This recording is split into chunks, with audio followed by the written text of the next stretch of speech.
NASA's Spherex Observatory just revealed a cloud of carbon dioxide gas pouring out of it, about 70 kilos every second. But here's the twist. Scientists expected water vapor too. Instead, nothing. The upper limit was so low it ruled out earlier claims that 3 Atlas was shedding water at 40 kilograms per second. This is puzzling because at its current distance from the sun, just outside the so-called water ice line, water should have been boiling off, but it wasn't. Even more intriguing, its surface spectrum shows signs of frozen water, carbon dioxide ice, and organics. The same mix we see on Kuiper Belt objects bombarded by cosmic rays. So here's the question. Is 3 Atlas really a typical comet? Or is it something far stranger? A water-poor interstellar traveler, defying our expectations? Don't forget to like, share, and subscribe for more space mysteries unraveled, as we uncover what could change everything we thought we knew about the universe. In the last few hours, social media platforms have erupted with reports claiming that 3 Atlas transmitted a message to Earth. What began as scattered whispers across niche communities quickly escalated into a storm of viral posts, reaching hundreds of thousands of people in mere hours.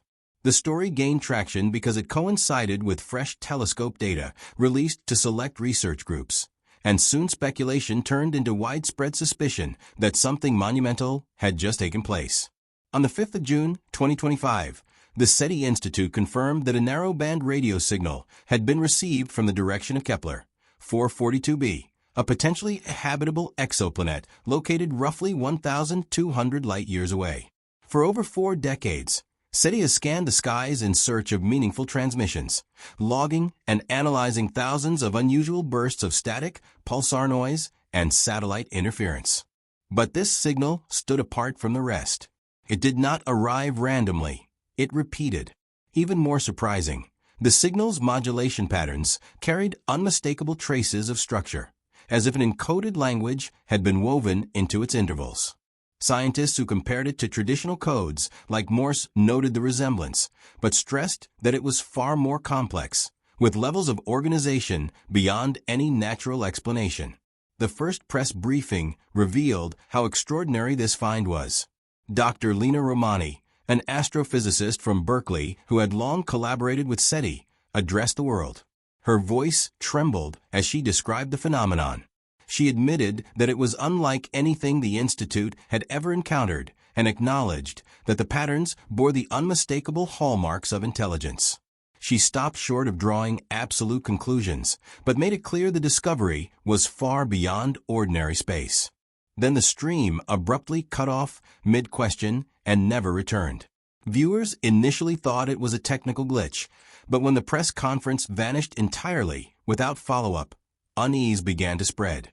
2 days later, on the 7th of June, an anonymous user on an underground forum posted what they claimed was an internal NASA briefing document. While the source seemed questionable, the file contained technical data that was far too elaborate to dismiss. Spectrograms, waveform breakdowns, encryption models, and even AI-assisted translations were included. The most shocking part was a partial transcript of the decoded message. It stated, "We have watched. We come in cycles. You are not alone. Prepare." The starkness of the words fueled an online firestorm. Independent researchers, data analysts, and amateur astronomers rushed to examine the document, cross-referencing its content against known signal analysis techniques. The thread exploded across platforms, leaping from online forums into mainstream social media, with entire communities working in real time to unravel the mystery. By the 9th of June, the information vanished. Threads were deleted, accounts banned, links erased, even archive snapshots disappeared. To many, this erasure only reinforced the suspicion that something genuine had slipped out. 2 days later, on the 11th of June, the White House issued a carefully worded statement. It acknowledged that anomalies had been detected in communication arrays, but insisted there was no evidence suggesting an intelligent origin. The message also urged the public to ignore misinformation spreading on unofficial platforms. That same day, NASA's Deep Space Network went offline for what they described as scheduled maintenance. SETI's official website was locked into restricted access, and the Allen Telescope Array livestream, once running around the clock, displayed only an error. The timing of these shutdowns was too precise to be dismissed as coincidence. Soon after, a whistleblower using the alias Jed, who had previously worked with the Jet Propulsion Laboratory and whose credentials were verified before his profile was scrubbed from the internet, revealed that the transmission had not been a one-way occurrence. Earth scientists had sent signals back to the source, and multiple responses had been received in return. These replies were transmitted across different frequencies, carrying the unmistakable fingerprints of intelligence. When pressed further about the content of the new messages, he revealed only that it was not a threat but an invitation. Despite the magnitude of this revelation, media coverage dwindled. Major networks avoided the story.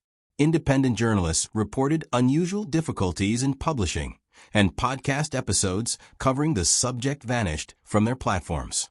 Even notable scientists who spoke out seemed to retract their statements. Neil deGrasse Tyson briefly wrote that first contact might not be dramatic, but instead strangely ordinary, only to delete the remark shortly afterward.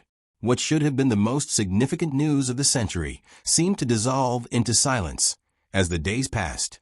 Strange visual phenomena were reported in the skies. On the 15th of June, amateur astronomers in Chile, Japan, and Canada began documenting flashes of light from the direction of Kepler 442b. Unlike supernovas or stellar bursts, these appeared as deliberate pulses, repeating in a pattern. 3 flashes followed by 6, then 3 again, in cycles occurring roughly every 19 hours. Some observers linked the sequence to the original transmission intervals. Others speculated it might be a countdown or a form of secondary communication. The absence of confirmation from mainstream observatories only deepened the mystery. While governments and institutions maintained silence, the public conversation spread through social media, encrypted channels, and grassroots networks of sky watchers. Every new observation was shared, debated, and analyzed. But official acknowledgement remained absent. For those who had followed the story from the beginning, the sequence of events formed a clear timeline. A structured signal was received. It was decoded into an intelligible message. Earth responded, and multiple responses were sent back. Then came a coordinated effort to suppress public knowledge. The decoded phrase "prepare" became the focus of debate. What were humans being asked to prepare for? Some argued that it was an announcement of arrival, a warning that a presence was drawing nearer. Others believed it was an invitation for dialogue, a call for humanity to step beyond isolation and into a galactic community.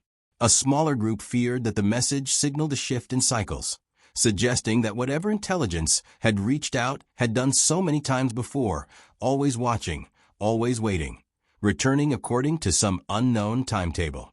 The flashes of light, repeating in their 363 pattern, were seen as proof that the message had extended beyond radio waves and into visual signaling. This dual-method communication demonstrated a sophistication that left little doubt as to its deliberate nature. Combined with the whistleblower's statement that Earth's response had been acknowledged, it formed a chain of evidence too compelling to ignore. The silence of institutions has become its own message.